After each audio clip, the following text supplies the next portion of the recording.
Yeah, we about to chop this nigga's toe off real quick. Oh, half his foot. So, has anybody made it to any of the Dave Chappelle shows in Yellow Springs or?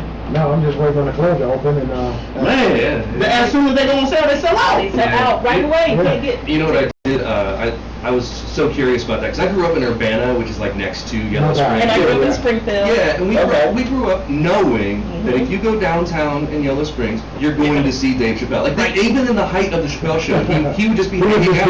And not a big deal at all.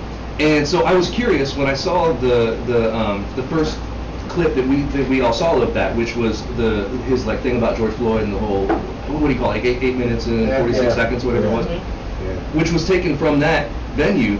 I got on Google Maps like right away, and I'm like, I gotta figure out where this is.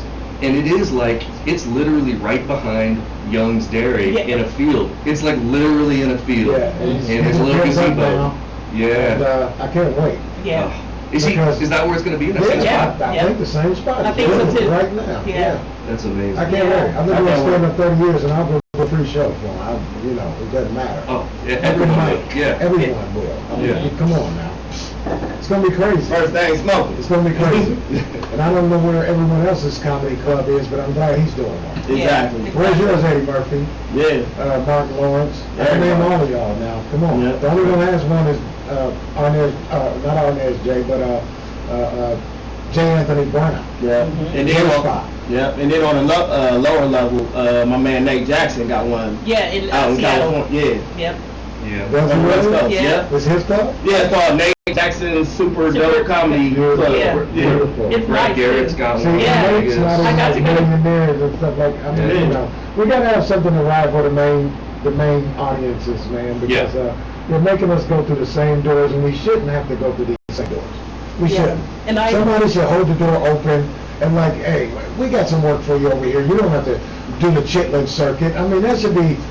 That's fine and dandy to do comedy in little clubs and stuff like that, but we should have black comedy rooms by now. Sure. Exactly. To rival Funny Bone and Hilarities and Jokers and Go Bananas and the like. Yeah.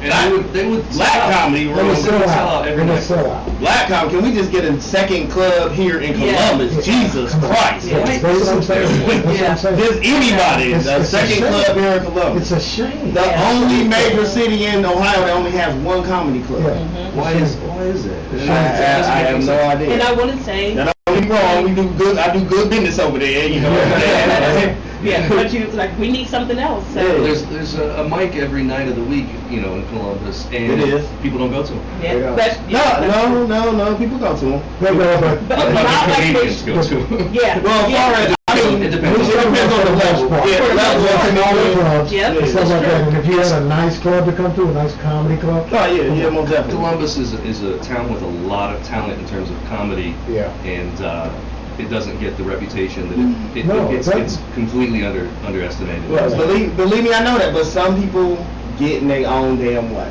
Yeah. They do. They do. They do. You know, I'm not going to air the dirty laundry that's going I don't know, on. but I mean, we had a club here in the 90s that rivaled Funny Bone. That brought all the headliners from around the country here, and the owner just messed it up. Well, that whole neighborhood, like, it's gone, right? Like, that, you know, I used to go to, what was it, the Continent? The Continent, my parents I felt like we were walking through a different world when you went to that. Yes. And all of that's just Gone. It's ran down. It's horrible. Run down. It was shopping, they had restaurants. I mean, it was crazy. We had so much fun. Yeah, now What was projects. that club? What was that club called? It was right there in the front, and then it became a dance club, and then it became everything else. Everything else. Jokers or something? It was something like that, yeah. But I will tell you that I got to go to Brad Garrett's club in Vegas. In Vegas, And it was one of my best nights in comedy. Like, he treated me perfect. Yeah. So, but I think John Lovitz had clubs, too. He They did. were, like, in malls or something like that. He I did. don't know. Yeah.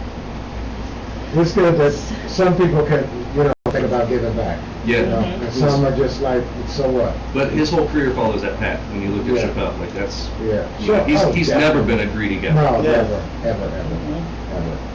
So, random questions. It's a Tuesday night. You're chilling, ready to watch the Boo Tuesday. What is your favorite comedy movie? What's your go-to movie? Harlem Nights. Harlem Nights, that's what I was going to say too. Nah, without a question. Yeah. I think, especially like Arsenio Hall in the car after Quinn. That's the funniest 5 minutes in any movie ever. Anyway, you going on the shop. No, My favorite part is when Quick and Della Reese about to fight. Oh, yeah, that too. Yeah, and when that's she's already outside, and when Eddie Murphy comes outside and sees that she's serious, and he starts laughing, that part gets me every time. That's my favorite part. You want something before you. That is Julia, dance in the motherfucker. That part is so funny. Yeah. Michael, what's yours? So this is so dumb. All the movies that I like now, like in terms of comedy movies, I just like them because of nostalgia. So they're all the movies I liked when I was a kid. So all the Bill Murray movies, like Caddyshack, and Stripes, where they those movies when I was a kid are still the ones that if I have a couple hours and I want to watch a comedy, I'm gonna try to rope my wife into like getting me to watch one of those, because that's the only thing that like I just don't have the attention span that I used to. Because I cannot watch a movie without also like playing a game on my phone. Yeah. So I don't want to watch anything that I have to pay too much. Not to mention movies suck now because of cancel culture. Like everything's so safe. Like I know they don't want to step on anybody's toes anymore. Like I was watching Coming to America 2, which is a great flick. But I ain't gonna lie, when they had the royal babies, I'm like, where the titties at? Yeah. Like when I was 5 years old looking at them babies and their titties out. Like I'm a grown ass man and I can't see the titties now. Yeah. I watch Shaka Zulu every week. Michael, one thing I wanted to ask you is I read your post over like the whole Black Lives Matter time, and thank you for representing. Did you fall out with any family members or anybody that? Because you really were standing up. I don't even talk to your racist family. My family's pretty cool when it comes to stuff like that. Yeah. They, so I come from a family that used to be conservative until until this last administration, it flipped everyone, because everyone was like, this is crazy. Yeah. So I'm very fortunate that I don't have these people in my family that are like that. That's great. And you're all invited to the cookout. Yeah, right. the ones that are. Put no raisins in the potato salad. No raisins. Yes, the ones that are the ones that like. Rat droppings. I don't talk to anyway. Okay. You know what I mean? Like those folks, I'm just like not tight with that part of the family anyway. I'm never scared about like speaking out, because I won't say something about something unless I feel like I can't. Unless I feel like if they say something back, I can continue the conversation. And you did. So there are certain topics that I will not speak about because I don't know them. Like if you ask me about Israel and Palestine, I don't know what the hell's going on. I've tried to figure it out every day. I don't know. They're beating the people off of their land. Every day. I don't. But it's like I got friends who say this. They're bulldozing their houses. They're coming and telling them get out. And bulldoze this whole row of houses. Yeah. And then you're homeless. Right. All you guys are homeless, and they're throwing rocks and they're shooting AK-47. Yeah. They have tanks. I'm so it's so unfair. And they try to act like it's so fair. No. And the shit been going on since what, like the 70s, 80s? Yeah. Like 1967. When Israel became a state in 45. Yeah. 3 Islamic countries attacked them. Syria, Jordan, and somebody else all attacked them, and then the United States came to their aid. We can't beat up on bam, get back, and then they're a state. So when it comes to the Black Lives Matter thing, like I'm far removed from that as well, right? Like I grew up privileged as hell in a small town 40 minutes outside of Columbus, where like Urbana, Ohio has, when I grew up there was like 5 black families, right? And so I can't speak to, I can't claim to say that I know what that experience is, but I probably see it more than the people that still live there. I probably am more exposed to friends who are going through hardships more than they are. So I'm not afraid to speak out and say this is the way that the things are. And I wouldn't say that I got shit from friends, but look, when I put up a flag in my front yard that said, it was one of those flags that's like Black Lives Matter, science is real, people need water, just basic shit. Yeah. I took offense when I started seeing all lives matter bullshit, blue lives matter bullshit. That's cop out. Well, it's what it is it's taking a phrase and co-opting it because you are uncomfortable by that phrase. It's like, I need to turn this into something that's comfortable for me because this is uncomfortable to talk about. And now they're calling it like, oh, it's a problem to teach critical race theory in schools. Like, why do you call it like it's a problem to teach what actually happened in schools? Why are we afraid to do that? Why do you call it? So you know why? It's more comfortable if they call it something. It's more comfortable to talk about. You know why? Yeah. They want to water it down. They want to water the history down. And I wasn't taught. No one was taught about Tulsa. No one was taught about Tuskegee. Like no one was taught about any of these. Well, with the internet and everything. Central Park. Central Park. Central Park 5. And you know what? No, that was just in Central Park 5, like literally Central Park. It's a black. Yeah, and they blew it up and then they built a park. Let me tell you about that a little bit, because I did a whole thing on this. Like that was, not only was that a thriving black community, they had 2 churches, a school. Yes. They had integrated blocks. Yep. They had integrated families. Oh yeah. They had marriages, black and white marriages, first place in the country. And the local community and the New York people that were that had the money, the aristocrats in New York, lied in the newspapers because they controlled the newspapers. Exactly. They lied to say that this was a rundown community. Yes. Yeah, well, propaganda is one of the 5 P's of the devil. So the thing was, no one complained when they started. Now they did pay those folks for their land, but they paid them pennies on the dollar, compared to what the stuff was worth. Because they told them these were shacks, these were huts, but they weren't. There were 2-story houses in Seneca Village. No doubt. And you know what they have now? And it took until 1992 to get this, I think. They have like one little plaque. That's descriptive about the place and what it is. That's all there is. And you know what, man? I like you, Michael. When I seen your picture on the flyer, I thought you was a cop, man. You got to do this.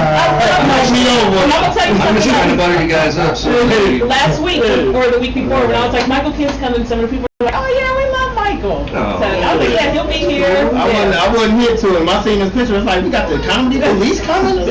Comedy cops. Yeah, like the dude that pulled me over when I caught my pistol case in 2008. I'm like, man, I know you, man. I'm still working on the case. It's just a long game. It's a long game. You have to be in the same building with Nah, you. Michael's cool. Yeah, Michael's real cool though. All jokes aside, man. I like him. Yep, me too. Oh, okay. So I just wanted to say, Dave Chappelle, he's releasing a documentary at New York's Radio City Music Hall on June 19th. And it's also going to include the shows that were recorded outside Yellow Springs. Where's that going to be? It's going to be in New York, and he's No, going I mean, to. like, is it Hulu or Netflix or like? They haven't announced where he's actually going to release it at. He's more like to the public for us to see. So that's going to be his start. So I thought that was weird. I was like, I wonder if it's going to be like. He's about to turn that into something else. I guarantee it. Yeah. And that's just going to be his launch. He needs to do like interviews with celebrities, like Dave Letterman did. Yes. Yeah. Or Oprah did. Like that was that series of especially when Letterman talked to Chappelle in Yellow Springs. That episode was amazing, especially if you grew up knowing what Yellow Springs is. I love and the 2 of those dudes just sitting on a park bench in the middle of Yellow Springs, chatting. People just walking by. That was an amazing. 2 huge stars. 2 huge. But I want to see Dave Chappelle. I want to see Dave Chappelle ask other comedians questions. Like Seinfeld did. Like because comedians in the car getting coffee, that's one of my favorite. Like when I started doing comedy, that's something that I went and I watched just to learn. Cause like I'm a constant sponge. Like I'm always like, even though I'm dope, like I'm always like trying to learn from the Stephen G's, the Mark Gregory's, and people that I can touch and that's around me. Exactly. Like they say good artists copy, great artists steal. Now I'm not gonna steal your jokes. Right. But if there's something that you do that I can incorporate into what I do to make me better, oh yeah. Hey, it's a jack move, baby. Come off of it. I need that. I need it. There's a book called Steal Like an Artist, and it talks about that. The way to steal like an artist is to be influenced by people that you admire, and you pick up mannerisms you don't even realize you're doing it. But if you pick up mannerisms from one person, like when I first started doing college shows, Dane Cook was the dude. Like every person my age was trying to be Dane Cook. Every magician my age was trying to be David Copperfield or David Blaine. So there's like, but if there's 5 of those people or 10 of those people, you don't recognize it. You pick up this and this and this and this, and you become your own person who's influenced by all these different things. Yeah. I So don't know how we true. got on that, but So true. Yeah. Hey man, we're giving real game right now. Yeah. Real game. seriously. Real game. No doubt. So, my next question is, Bruce Bruce and Lavelle Crawford are two comedians that, when I go to their shows, I can laugh nonstop, the whole show. Who are the comedians that make you laugh the most? Well, Good question, Misha. I like that. It's I know good. who he's asking. I mean, you know. Everybody. See, this is one of those things that, like, you know, I gotta start thinking, okay, well, who can I say that hasn't, like, you know, started pulling his dick out in front of people that's still, you know what I mean? Crazy. Right, like, because, you know, you asked me 10 years ago, I would have said Louis C.K., right? Yeah. But I still love, Patton Oswalt, I still love Bill Burr. Yeah. You know, and there are, like, Greg Giraldo, rest in peace, like, there are a lot of comedians that I listened to in the last 15 years that, like, I wish I would have thought of that, I wish I would have thought of that. People who, I like it when I listen to people and I know that I feel like they have a point of view, that, like, I want to ask them about this and ask them about that, Yeah. because you know that what they have about it is going to be funny. Yeah, like Corey Holcomb. You can ask him anything. Yeah. I mean, he's just going to crack you up with their answer. It doesn't matter what it is, Yeah. just because you like their point of view, Yeah, not yeah, that joke. No doubt. He's just going Yeah. to kill you with their answer. The two people that I'm gonna say, the two people. Well, one is on the mainstream side. Somebody that I seen at the Funny Bone when I first started, Carlos Miller. Oh yeah, Carlos yeah, Miller. he's funny. Live, oh my God, had me in tears. And then on the Homer side, somebody that, you know what I'm saying, that I work with and that I mentor, that I did a show with, man, Mark Gregory. Oh yeah, Mark, I love Mark. Beast. He Beast. really Like the is. first time I ever seen him do comedy, like, you know how like the Rick James episode where Charlie Murphy say he sees the niggas aura, Rick James aura on stage. That's how it was when I seen Mark, and I know I offended him a little bit because when he got off stage, I was like, bruh, that was so dope. I couldn't even laugh because I was literally just like in awe of what she was doing. Right. And I could, like, now that I know him and how, like, his mentality, like, no, you don't laugh at me, motherfucker. Yeah. You know what I'm saying? Like, I know that I've offended him, but I was just being honest, like, because, like, you know, I jumped into this, you know, late, but, like, I'm a student of the game. Like, everybody that come before me, like, I give the utmost respect. No doubt. Like, and I try to, anytime I get, from the first day you met me, I'm right in your hip pocket. Try to listen to you talk, learn everything that I can learn, and then, like, to finally, like, the first time I seen Mark, it was just like, whoa, because he's like in a set. I mean, like, every 5 seconds got the crowd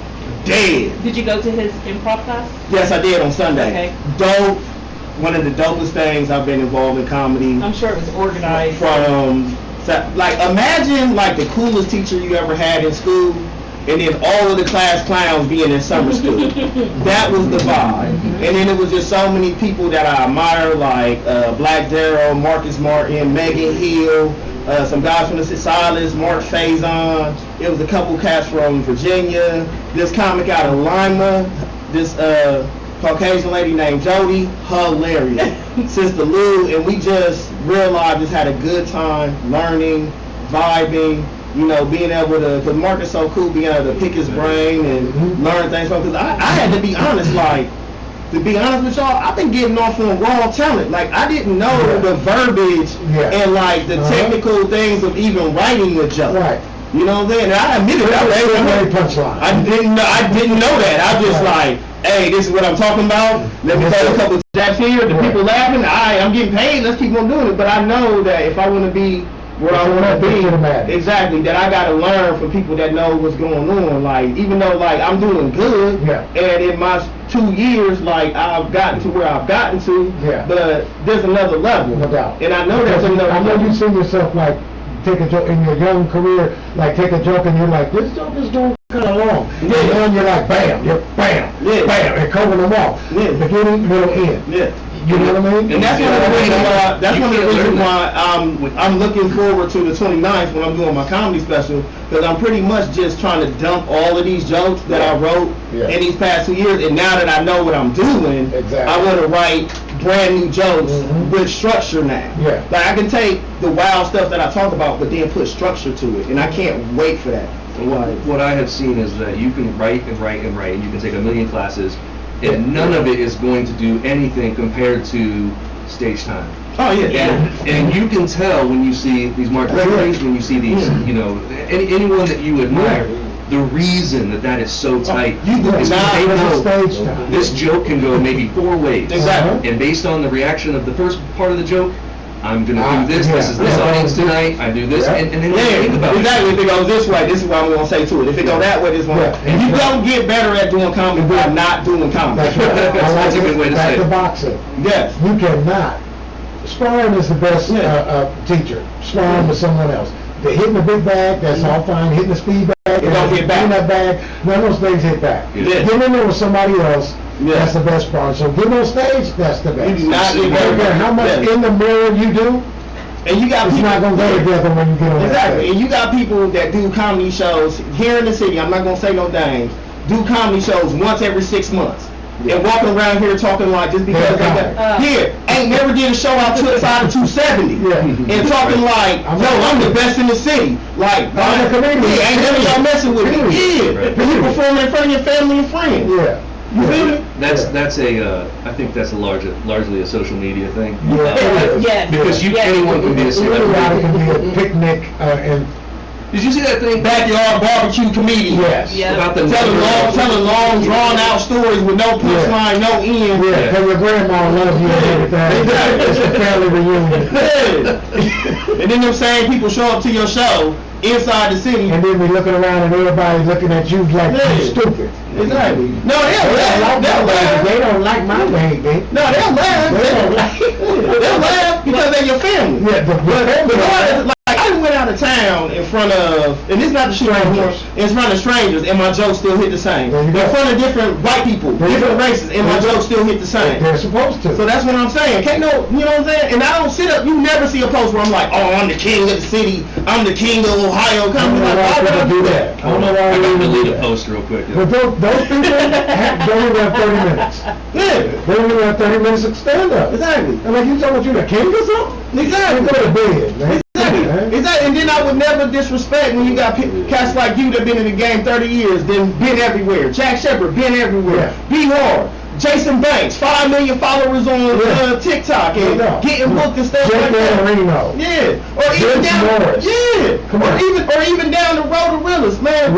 That's my God. A killer. Okay, a killer. And one of the most humble. Yes. Like if you you can call him, give you, you know what I'm saying, advice, tips, don't act Hollywood, none of that. Right. And then of course I can't keep dropping the name, but that's my guy, Mark Gregory. Yeah. Like, come on, man, how you gonna say you the king of anything? Just work. Come on, just work. Ain't nobody messing with you. You the best in the No city. one ever saw you headline nothing, and you talking about you the king or something. Exactly. You know, some people don't even headline their own show. No, their own show.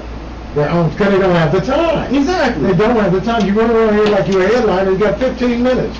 10-15 minutes. Come on, stop it. Yeah, exactly. Don't want people jealous of you and everything. Stop it.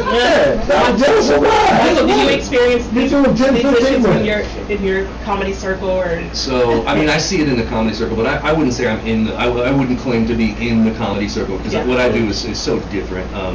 But there are a couple different worlds where I see it. I see it in the world of college performers because I'm very much in that world, but I see it more in the world of magicians because you can take a promo picture and buy this thing. Like, it's not like comedy where you actually have to practice it and learn it and do it and study commit it to memory. There are some people that can literally buy their show in magic and then go on stage, and because people are fooled, they think that they're entertained. It's not the same thing. Exactly. Exactly. And that's where the different levels exist. And and it's just like comedy in that there are different levels of. Exactly. You can tell someone who's been doing this for 2 years versus someone who's been doing this for 20 years. And it is the people who stick around and do it for 20 years are the humble people because they have seen so many people come and go with those bad attitudes. What I think I know 50,000 ex-coms. Exactly. I mean, come on. It's the same. It's the same, And honestly, like you know it when you're hanging around these other comics. If you're sitting around and they're talking about their set, versus like when I'm sitting around talking to other magicians, I don't want to talk about magic. Tell me about your family. What'd you do this week? And that's how I know someone who's been working because they don't want to talk about it. Yes, thank you. That's Yeah. They want to talk about everything else.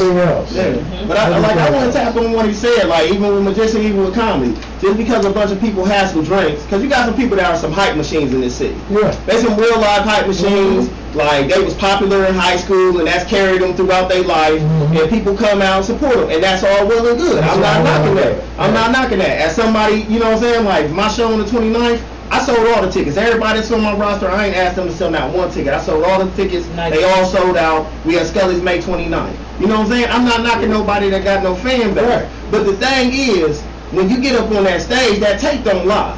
The tape don't lie. And I'm not gonna lie. I don't trust a comedian that, you know what I'm saying? Like, granted, a lot of us don't put our jokes out because we don't want them to get stolen. Right. But if every time I see you putting the video out and it ain't never your jokes, yeah. It ain't never your jokes, but then when I see a video of you, you using somebody else's joke? Yeah. Come on, bro. Come on. One of the things that's a big problem in colleges is like you're gonna do a 10-minute showcase for the buyers, the people who are coming to bring you to their college, or you're gonna send them a video, which is what, 5 minutes, 3 minutes, 5 minutes, and you hear it everywhere. You hear it. Well, we saw the 5 minutes or the 7 minutes, and those were the only funny 7 minutes in the whole act. Like he had an hour, but only 7 minutes of it was good. That's what. That real clip. Which is his guest set, right? Which is his set that he's been doing. He or she had been doing the longest. And the tried and true 5 minutes. And the rest of it is like, you know, garbage. I'm gonna do 20 minutes of crowd work, 20 minutes of Q&A, whatever it's gonna be. Well, it's a lot of people like that. Yeah. Yeah. Nothing against Q&A or crowd work. Those, I mean, but those are people good in the right 15 hands. minutes to do that. Yeah. I mean, what are you dancing and shit for? Yeah, they look so unprepared. It's.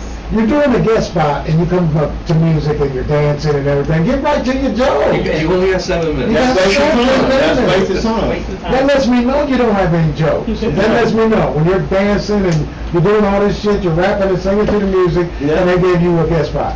Yeah.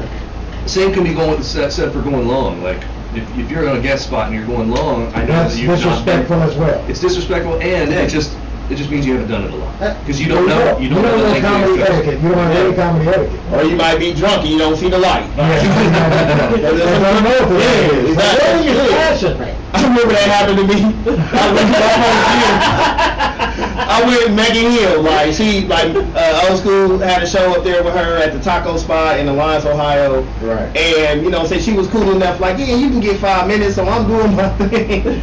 And I thought the light meant immediately stop, and they like, so I was in mid joke, and I was like, oh well, shit, that's my time. I gotta get up out of here. Right, and I got on, and I got on thing. They were like, nah, you could have finished the joke. I didn't know, but this is like 5 months into comedy. I didn't know that. Okay. Actually, you know what? I went over at y'all's thing. The first time I seen the light, that's what confused me. Yeah, Dino was flashing the light at me, and I didn't know what the light meant. I didn't know what it meant. So I just went in. They got their lighters up for me. He can't light the light in here, so we just flashed a flashlight on me. Yeah, man. I'm killing it. I'm killing it. How I made it? Damn. That's funny. That's funny. So if y'all could choose one.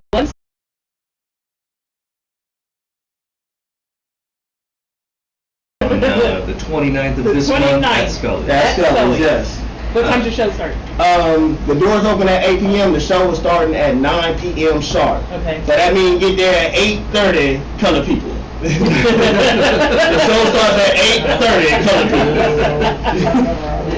So I have 2 answers for this one, right? Like my walk-on music is the goofiest thing. There's a guy who used to work with a comedy group that I would do improv with, Joseph Moore, Jr. here in town. And he loves to do fun production stuff. And what he was doing at the time was anytime they would have a guest, he would create a song for them, for that guest. Oh, that's dope. So he took y'all are gonna make me lose DMX. Lose my mind. He said, who gonna make you lose your mind? Michael Kent. Oh, I love that. He produced a 2-minute song, and he said, here, you can use this. So that's been my walk-on music. For like 2 years, that's been my walk-on music. Now, the college students have no idea who the fuck DMX is, or was, I should say. Rest in peace. No. But the real answer, if I'm walking in a room and I'm not doing comedy, would be Lovely Day, Bill Withers. Okay. Okay. I respect that. Yeah, I wake up in the Yeah. morning. Like And he's got that long, oh, love me good. But he drinking water, he's still good. That's right. You cannot hear that song and not smile. Yeah. That's like, I smile when I hear, just think about that Yeah, song. but Relax. don't worry, Don't worry, be happy. Man, Michael got some soul, man. Yeah. Michael Love Cool. Michael. He got some live receivers all in his pocket, don't he? Michael's cool. Several of them are my friends, I tell you. I got the coolest white friends, I tell you. And some of them grew up with all around black, so, you know, it's like, I grew up in a I did not. It's just the opposite of you. Yeah. We had like 4 or 5 white families. Right. In the project, you know, and there's a housing unit, like 921 housing units, I think, in all, and it was like 4 or 5 Right. white families. Yeah. And the Wrights were one of them. Georgie Wright, we call him Gio, he's a white kid. He probably never been in a fight with a white kid before in his life. Grew up fighting all black guys and everything. Played sports with me, basketball, baseball, football, did everything, was an awesome dude. I'll tell you a small story about Georgie Wright. One time I was living in Mount Vernon Plaza. Okay. Now Georgie Wright. MTV in the house. Now Georgie Wright has black kids. He has Okay. kids by a black girl. Now, Georgie didn't know that I was living out there at the time. I had moved out there. We had lost contact with each other for a little while, whatever. He's running, and 4 or 5 black dudes chasing him. Move. I'm like, Georgie, come here. He's like, move. I'm like, come here. So I keep a little pistol in the kitchen. So I put my little 32 in my back pocket. I'm just moving out there. Yeah. I don't know how wild they get act. So I put my 32 in the back pocket. Bam. I'm like, no, hold on. So he come on the porch. I'm like, no, what y'all chasing him for? And they tell me, no, we can whip his little white boy ass, all this and that. I said, hold on, let me tell you something right now. This is not no ordinary average white boy that you talk about. Right. Yeah. He grew up Selwyn Gardens. When I said that, the older dude understood Selwyn Gardens. Oh, yeah. He was- I mean, he grew up, born and raised Selwyn Gardens. So if y'all want to fight heads up, Go ahead. Be my guest. Be my guest. He's not no punk. Yeah. The one guy, I guess, who was seeing Georgie's mom when he has kids by, like, yeah, let's go. Georgie started peace. I told you, Georgie's not no. Southern Gardens. He's a Southern Gardens born and raised. Exactly. Peace. Got the little black boy look like he We got black boy look like he Cole Davidson out there. I said, what did I tell you? I brought him in my house, fed him and everything. I told him, y'all going somewhere. I told you, after he was whoop dude, I said, y'all going, I told you he's going away Southern Garden. Anybody else want some? They didn't want that. Nobody else would want that. Like, oh, white boy got hands. Yeah. Georgie quarter step on him, wow, coming back. On him. So I'm like, y'all go on, man. I told you can't do nothing with him. I told you he ain't ordinary now. You thought he was a regular white boy, didn't you? Exactly. That's the story about Gio. I tell everybody that. Like, Yeah. you know, like, just because he's a white boy, don't Don't say. underestimate. Man. One of the comedians, it's like Cedric the Entertainer or somebody in their stand-up, they was like, I'm telling you, them country white boys, they the ones that's gonna surprise you. Oh, yeah. It was great. And now they practice all that MMA. You Yeah. go around, Yeah. and then after the last administration, they ain't scared of shit. Like the strong black boys, like, hey, what you want, motherfucker? Like, yeah, come on, Come on. yeah. He's got his back. Yeah, boy.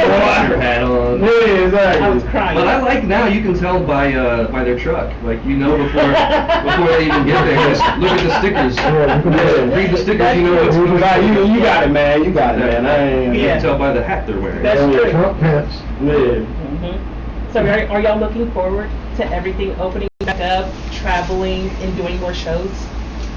Or do you want to wait a little bit? Okay, I have become lazy, I guess is the word. I am excited. Okay, I've only done 3 shows in person since stuff started opening back up. Ever. No, so it's been Since you had it back open, but that's some shit too. So I've done. So I built a studio like Misha did. Like I built a studio so I could do virtual shows, and I've been working, but on stage. Since stuff has opened back up, I've only been on stage 3 times now. It doesn't. So starting in July, my calendar gets back to where it should be, and I gotta say, while I am looking forward to the audience and that feeling, because like I almost cried the first time I got back on stage because I forgot what that was like. Like I forgot I was like, are they laughing more than normal? Are they clapping more? They weren't. It was just that I forgot. Zoom doesn't give that to you. Feeling. Yeah. So I'm looking forward to that, but I am not looking forward to the rest of. Like I don't want to try. I don't like being jet lag and. Like I know what my wife is like. People don't understand that part of it. Like my dogs know me. Yeah. It's amazing to me. The hotels and it's so lonely. Yeah. I'm not looking forward to things opening back up, only because like I was one of the people, I was out here in the trenches. Cause see, I didn't get to work from home. So if I was going to be going to work every day making somebody else rich, I was going to be out here on this mic doing these shows. Yeah. Like my mama and my grandmama been pissed at me for the whole year. Now that they didn't got their vaccine shot, they done chilled the fuck out a little bit. Yeah, they cool now. So, but I mean, and no disrespect to anybody that lost anybody during COVID or anything like that. Not making light of that at all. But COVID was the best thing that happened to me for my comedy career. Because a lot of people sat it down, and I was willing to get out there in the trenches. Exactly, and that's why I'm in the position that I am now, you know what I'm saying, at least in the city, and, you know, starting to get a name around the state and move around and get booked out of town and stuff. So I'm not sure that without COVID, being 2 years in the game, you know what I'm saying, would I be where I'm at now? But, you know, I mean, I ain't worried about it. I'll take all comers and everything, but I just know, like, it's about the floodgates is back open. No doubt. You know what I'm saying? And you started noticing, like, as soon as May happened, it was just like a show explosion. Like, everybody had a show everywhere. And it was just, you know what I'm saying, it was just slow. But it's just like, man, you know, kind of had like a stranglehold on the game, at least in the city for a hot little second. And now everybody about to start coming back. But I welcome it. You know what I'm saying? I welcome it because, like I said, I ain't scared of none of these motherfuckers. I'm getting on stage and doing my thing with anybody. And I would really like for a lot of young comics to reevaluate your comedy career. Do you think you should be doing comedy, or would you be a better promoter? That too. Because I see some kids out here. Oh, that's hype machines. That can. They could sell. Yes, goddamn fire and hell, water to a whale. They will catch that bus to sell these tickets. Yes. You know what I mean? Yes. And I mean, but get up on stage and jump ain't hitting nothing. They don't. But because the people, it's innate. It's innate. Either you have it or you don't. Yeah. The problem with that is that it's about ego. And when you It's tell someone maybe you should be a promoter, it's not the guy with the light on him. Ego jumping in the way. Yeah. But the thing is, the promoter make the most money. Yeah. But I say that as someone who was, my career was fueled by ego for like the first 15 years of it. Like that is what made me want to do more of it. Now my why has changed a little bit. Like as I'm getting older, as I'm, you know, like, and it's just like it's different now. So now it's like I go out there, I want to make a career. Like I want to put money away. I want to.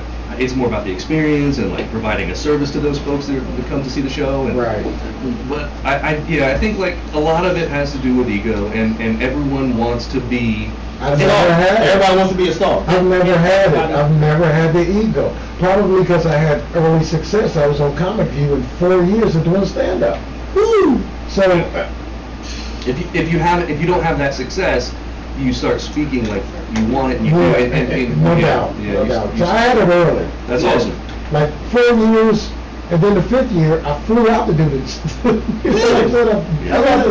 was watching you. I was a kid on the couch watching you on Comic View. And then to be sitting, that's why I'm saying it's so surreal to be sitting across from you right now doing this. Like, I remember being a kid, like, you know, I'll be 38 in June, so like I was literally a kid sitting at home watching you. In 92. Yeah. In 96, I was on Comic View. Exactly. That's what I'm saying.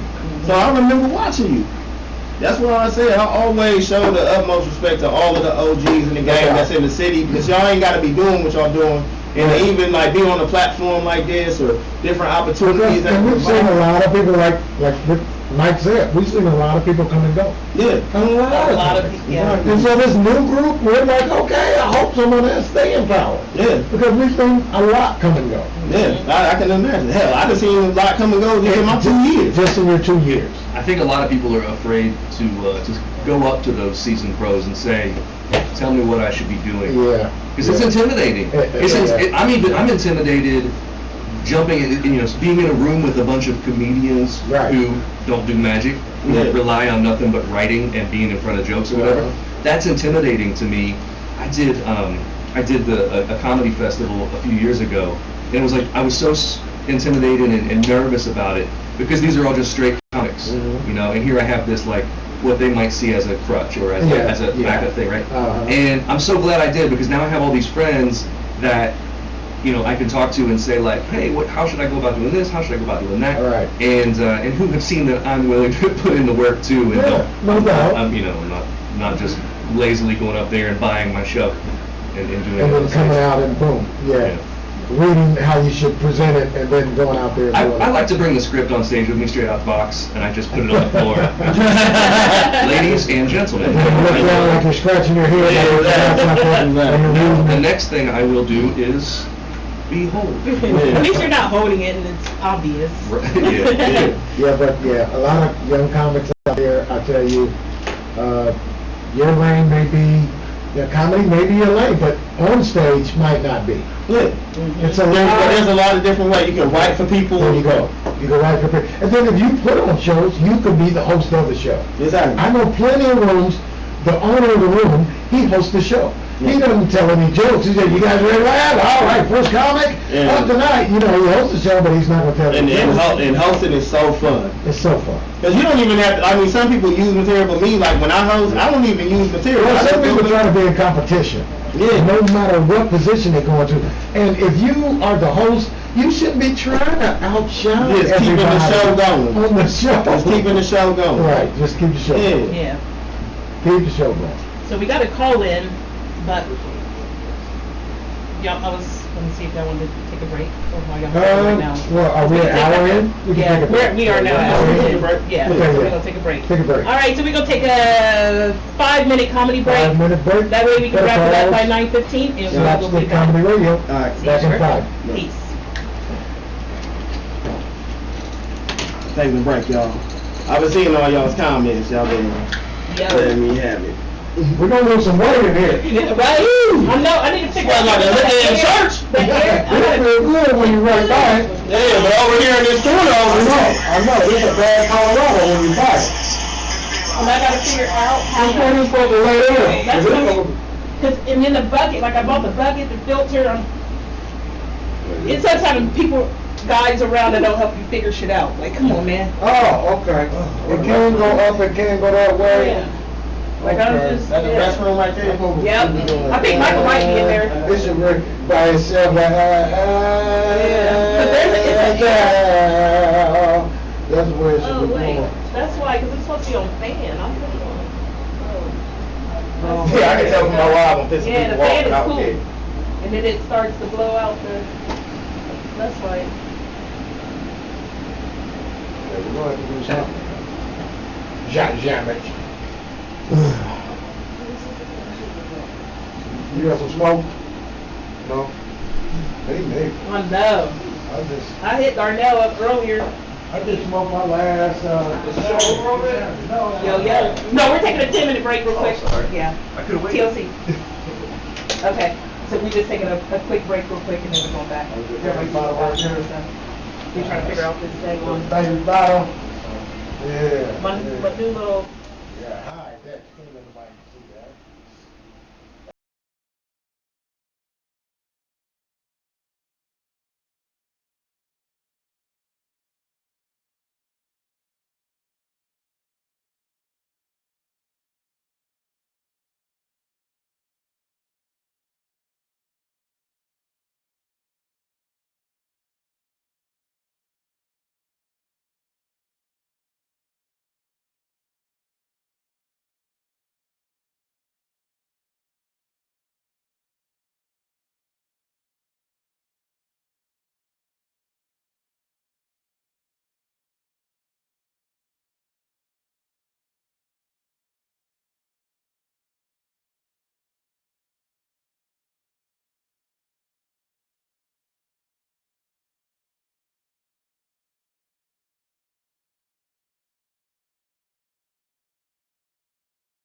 to our callers. So we got a call in from comedian Cool TLC, our blind reporter. Cool TLC. The lookout man. And ask your question. You there, Cool TLC? That is my man from Cleveland. Cool T, are you there? Are you there? Now, don't make me start talking about your black ass now. Don't you do it.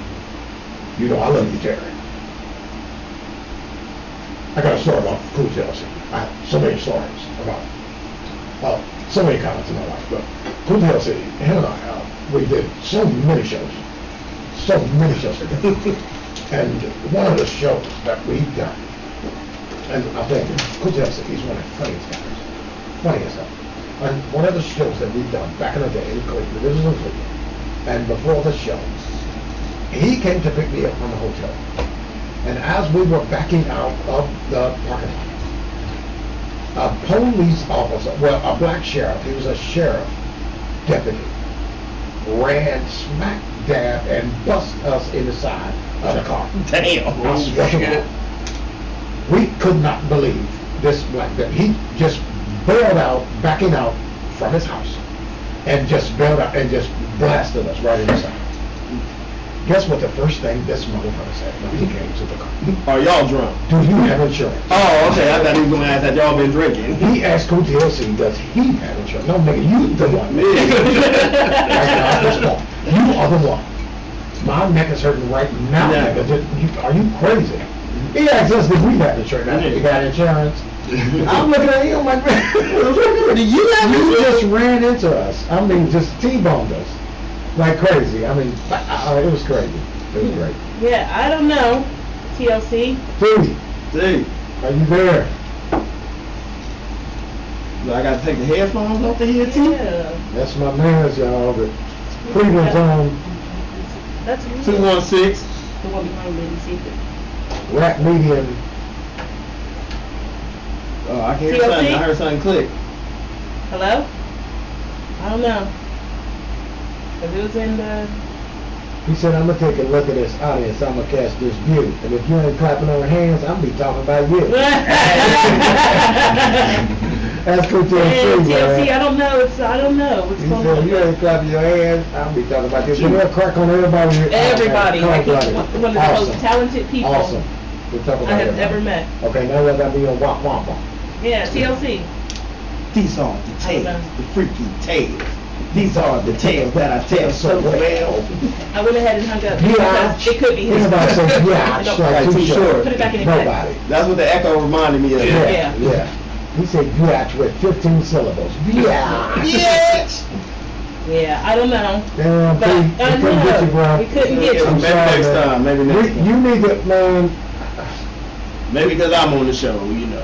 Come down here, man. You need to just come down here. I need to come and get you or something, pick you up. Just pick you up, man. Put him on the Greyhound. From Cleveland, it'd be about $50, man. Yeah, get on the Greyhound, man. I'll come and get you. Yeah. From the bus station. We got you. I don't know. So you can do the show in the studio, man, be live and tell people. You ain't got to worry about it. You could have been here today. TLC, you there?